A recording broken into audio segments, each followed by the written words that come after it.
कदाचित तुम्हें ही अपने मामा को वैकुंठ लोक भेजना होगा।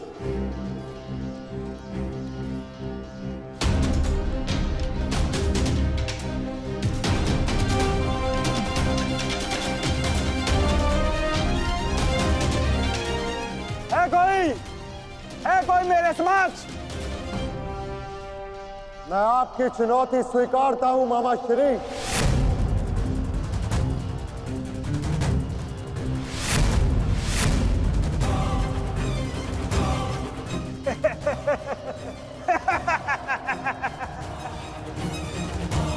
जब अर्जुन का गांडीव, भीम की गदा मेरा कुछ बिगाड़ नहीं सकी, मेरे भांजों को भी मेरे समक्ष घुटने टेकने पड़े, तो तुम किस अस्त्र की सहायता से मुझे परास्त करोगे युधिष्ठिर?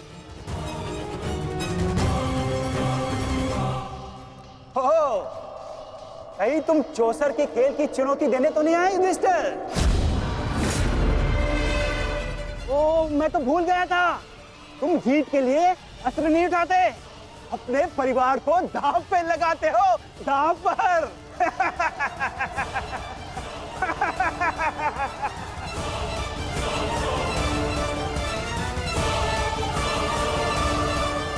परंतु दांव पर किसे लगाओगे? पांचाली को तो तुमने बुलाया नहीं है?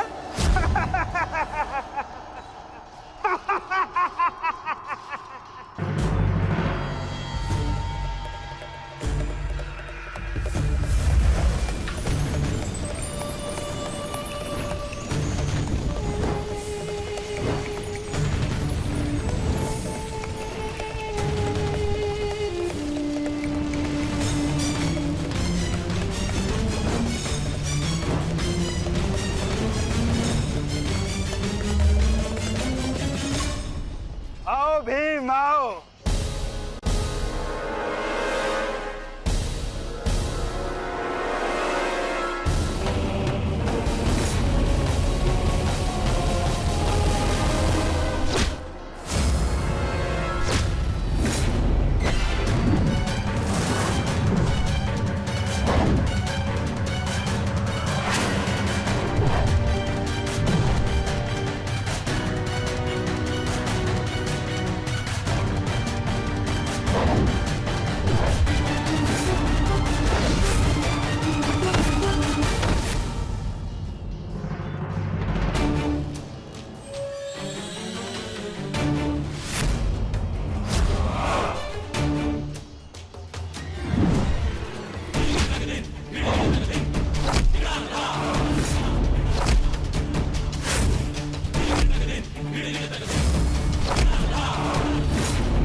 सारथी चलो।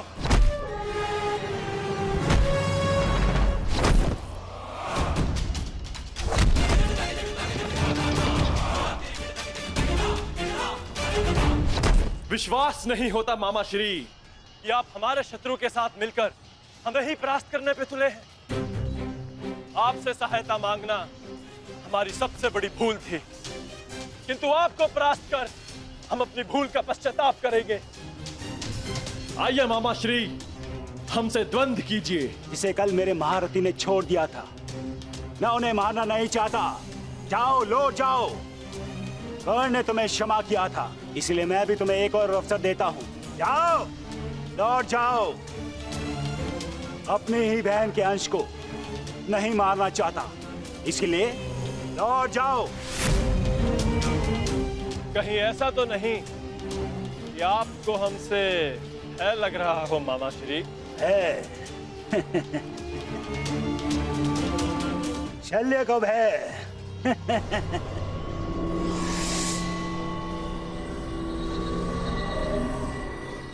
और प्रहार क्या होता है, उसका ज्ञान आज तुम्हें हो जाएगा बांझे।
समाधि में बैठे मेरे गुरु पर प्रहार करने वाले हत्यारे,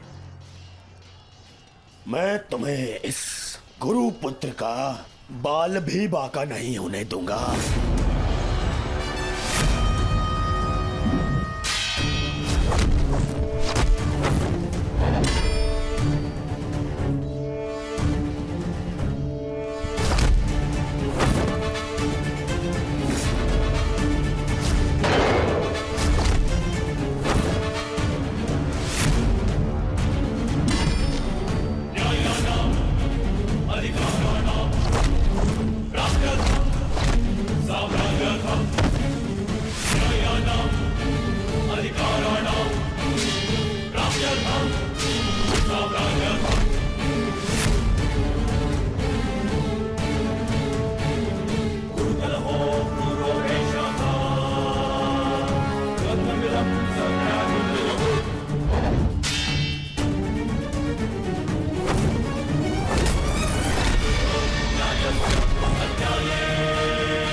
भांजे हो, एक अवसर और देता हूं, उठाओ अपना शस्त्र और प्रहार करो।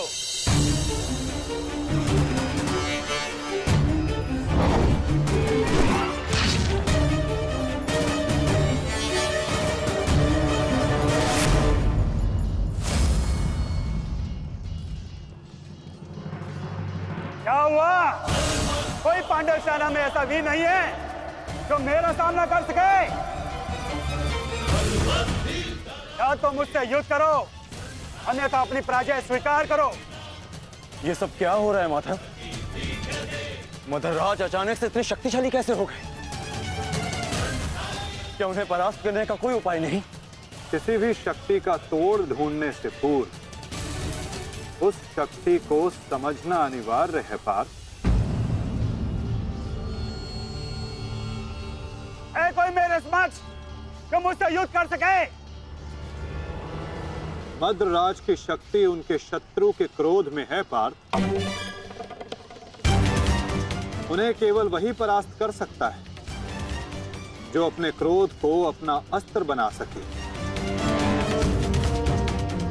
या वो जिसे अपने क्रोध पर पूर्ण नियंत्रण हो, जैसे कि अंगराज कर्ण ने किया था पार्थ।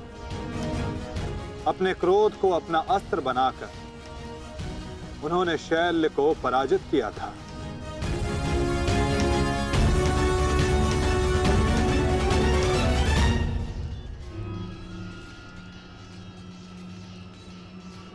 युधिष्ठिर, कदाचित तुम्हें ही अपने मामा को वैकुंठ लोक भेजना होगा।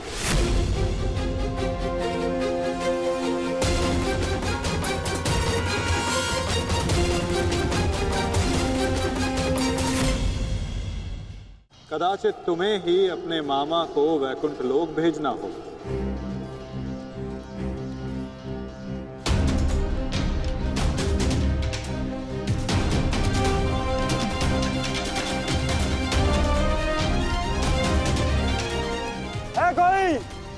है कोई मेरे समक्ष? मैं आपकी चुनौती स्वीकारता हूं मामा श्री।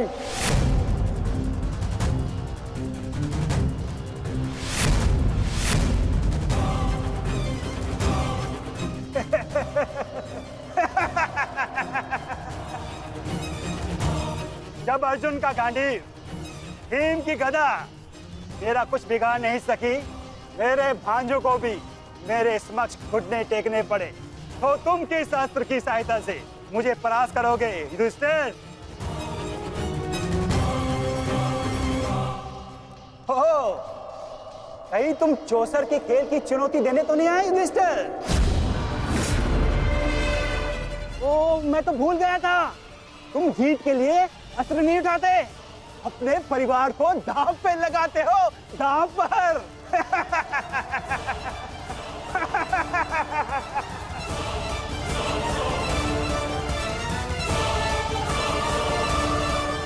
परंतु दांव पर किसे लगाओगे? पांचाली को तो तुमने बुलाया नहीं है?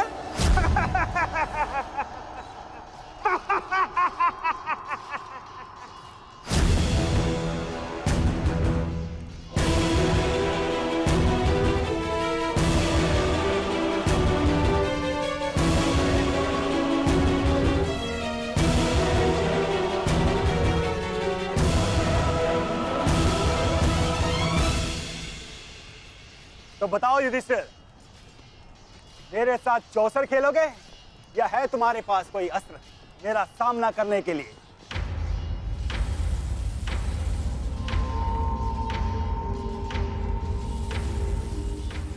अस्त्र है मेरे पास। कैसा अस्त्र? शांति और सत्य।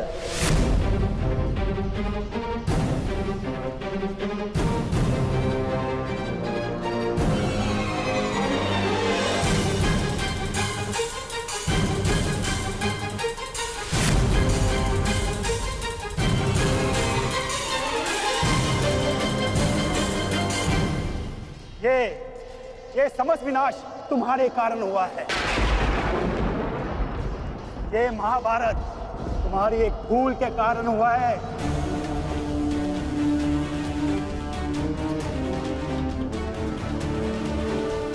आपने उचित कहा मामा श्री। ये समस्त महाभारत मेरे उस भूल के कारण हो रही है। तो अब समय आ गया है अपनी उस भूल को सुधारने का, और आपका समय आ गया है अपनी भूल का पश्चाताप करने का। इस प्रकार के पुरुष हो तुम। द्रौपदी का पान स्मरण करके लज्जा और क्रोध नहीं आता तुम्हें? जो ना कर सके उस पर शोक मनाने से बेहतर है कि अभी जो हमारे वश में है वो कर्म किया जाए। और इस समय मेरा कर्म युद्ध है। सावधान मामा श्री। तो आओ, युद्ध करो।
क्रोध का यही अंत होता है।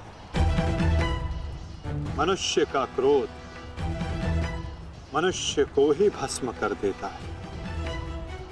स्मरण है पार्थ, ये वही मामा थे जिन्हें विवश होकर कौरवों का साथ देना पड़ा।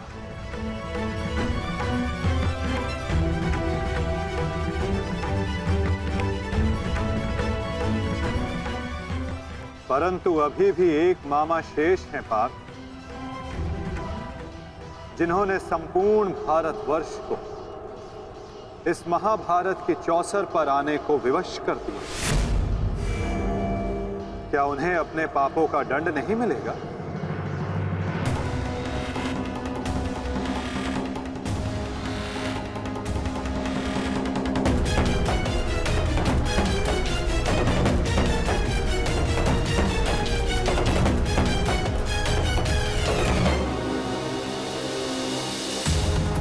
अवश्य माता,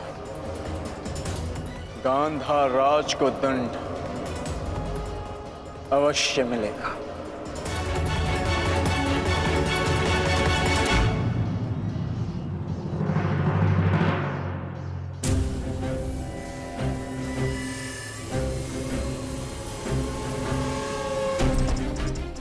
हमारे ही पक्ष में रहकर सदैव हमारे अहित में ही सोचा था इस मद्रराज ने। इसके कर्मों का आज इसे उचित दंड मिला। अभागा मामा अपने ही भांजे के हाथों अपने प्राण खो बैठा।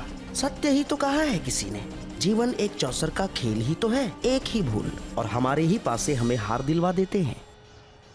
ठीक कहा गांधार राज, आपने अपने और अपने संबंधियों के जीवन को एक चौसर का खेल ही तो बनाकर रख दिया है।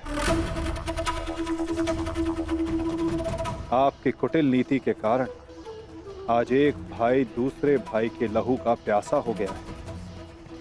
आज संपूर्ण भारतवर्ष इस महाभारत के रण क्षेत्र में आ सिमटा है। इसका दंड तो आपको अवश्य मिलेगा गांधार राज। समय आ गया है कि आपके श्वासों के पास आप ही के जीवन का दाव उलट दें।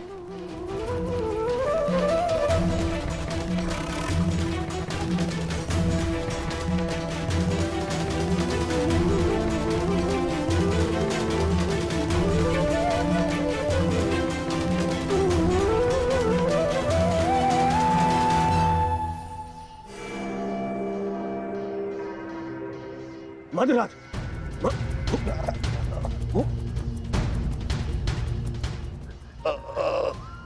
मद्रराज, जाओ, सहायता लेकर आओ, जाओ। मुझे क्षमा कीजिए युवराज, इससे अधिक आपकी सेवा नहीं कर सकता।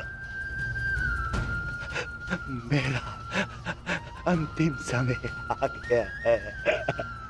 नहीं मद्रराज, नहीं। आपका साहस और आपकी शक्तियां बहुत प्रशंसनीय है।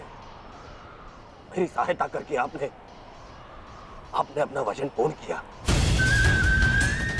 मैं दुर्योधन ये घोषणा करता हूं कि आपने अपना कर्तव्य पूरा किया मद्रराज, पूर्ण किया मद्रराज। और आपको कुछ नहीं होगा। अरे सेवकों, सहायता लाओ। मुझे मृत्यु का भय नहीं है युवराज, बल्कि संतोष है। परलोक जाकर उस महारथी महावीर को अपना मुख दिखा सकूं, जिसका सारथी बनकर भी मैं अपने कर्तव्य का पालन नहीं कर सका। उसके सम्मुख जाकर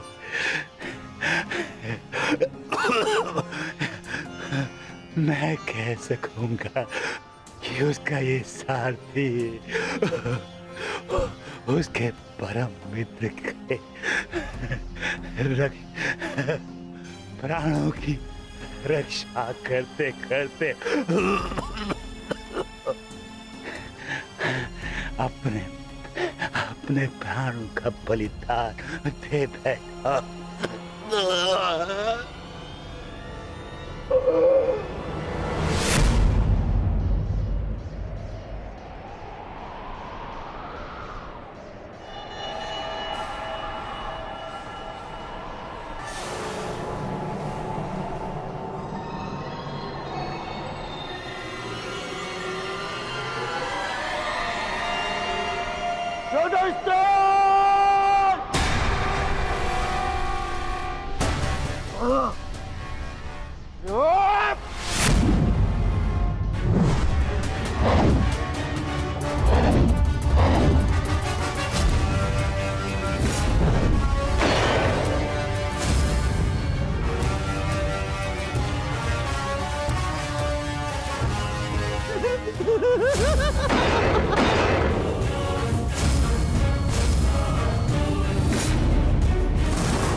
देखना संजय, देखना, आज सब कुछ हमारे पक्ष में होगा। पुत्र के समक्ष आज कोई भी नहीं टिक पाएगा, कोई भी नहीं। आप बिल्कुल उचित कह रहे हैं महाराज। युवराज दुर्योधन के पराक्रम का सामना आज कोई नहीं कर पा रहा है। उनका प्रत्येक प्रहार शत्रु पक्ष को वज्र की भांति तोड़ रहा है महाराज।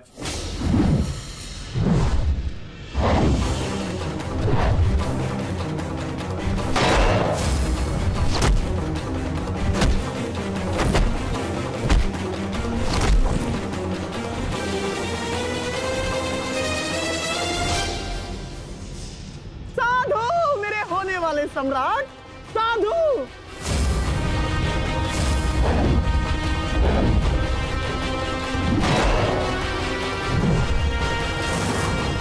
आज इन पांडवों में से एक भी नहीं बचना चाहिए दुर्योधन, एक भी नहीं।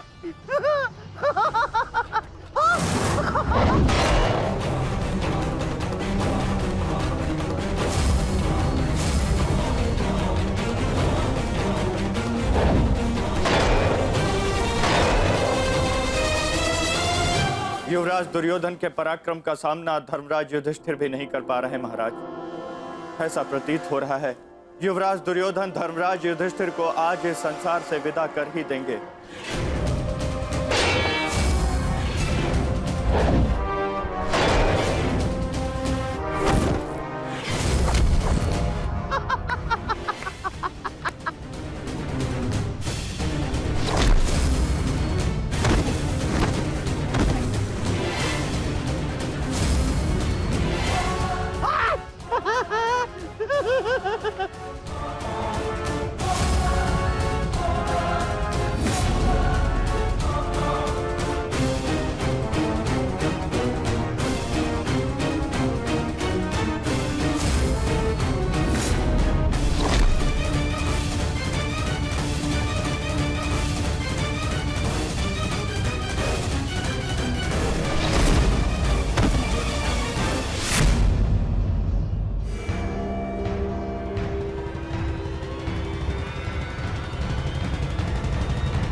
बहुत अच्छे।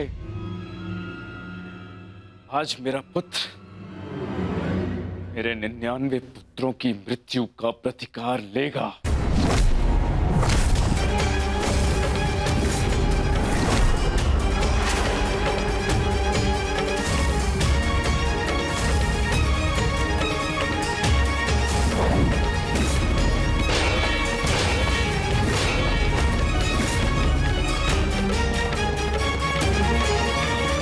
ये सब क्या हो रहा है माधव? ये एक माता की दृष्टि का प्रताप है पार्थ।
समाप्त चाहिए दुर्योधन, समाप्त। आज ये पांचों मुझे समाप्त चाहिए दुर्योधन, समाप्त।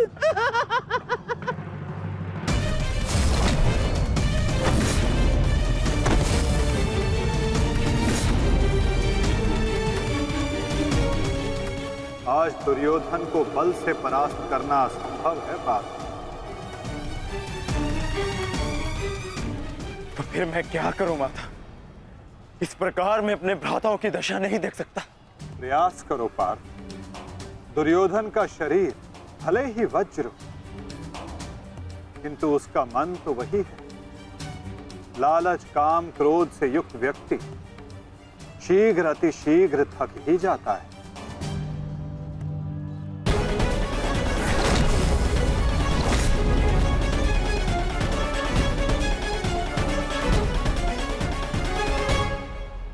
हमें कोई योजना बनानी होगी माधव।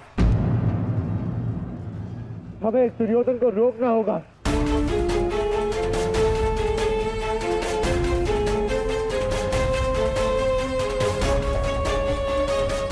ये एक माता का वरदान है युधिष्ठिर, जो तुम पर श्राप बनकर टूट रहा है। आज आपको इस प्रकार कष्ट देने के लिए मैं क्षमा चाहती हूँ, किंतु आज इस संकट की घड़ी में वो केवल आप ही है जिस पर मैं भरोसा कर सकती हूँ, क्योंकि आप ना ही मेरे संबंधी परंतु न्याय के रक्षक भी है श्री बलराम। हस्तिनापुर की महारानी आदेश करे, किसने उनके साथ अन्याय करने का दुस्साहस किया है? आपके अनुज ने। वासुदेव ने पहले अपने पुत्र को दिए जा रहे मेरे आशीर्वाद में बाधा डाली और अब अवश्य ही वो पांडवों के साथ मिलकर मेरे पुत्र और आपके शिष्य दुर्योधन के वध की योजना बनाएंगे। जब तुम भ्राताओं ने पत्नी बांटी, राज्य बांटा, वनवास बांटा, तो दुर्योधन के इन प्रहारों को भी तुम भ्राताओं को बांटना होगा युधिष्ठिर।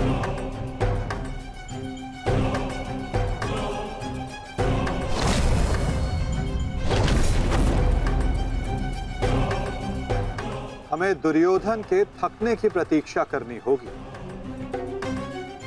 और आज युक्ति भी तभी काम आएगी जब दुर्योधन में लड़ने का बल शेष ना बचे। क्योंकि दुर्योधन को स्वयं दाऊ ने गदा युद्ध में शिक्षित किया है। इसमें कोई संदेह नहीं है कि दुर्योधन मेरा सर्वश्रेष्ठ शिष्य है। उसके साथ छल करके मैं कृष्णा को और मेरे कुल को लज्जित और लांछित नहीं होने दूंगा।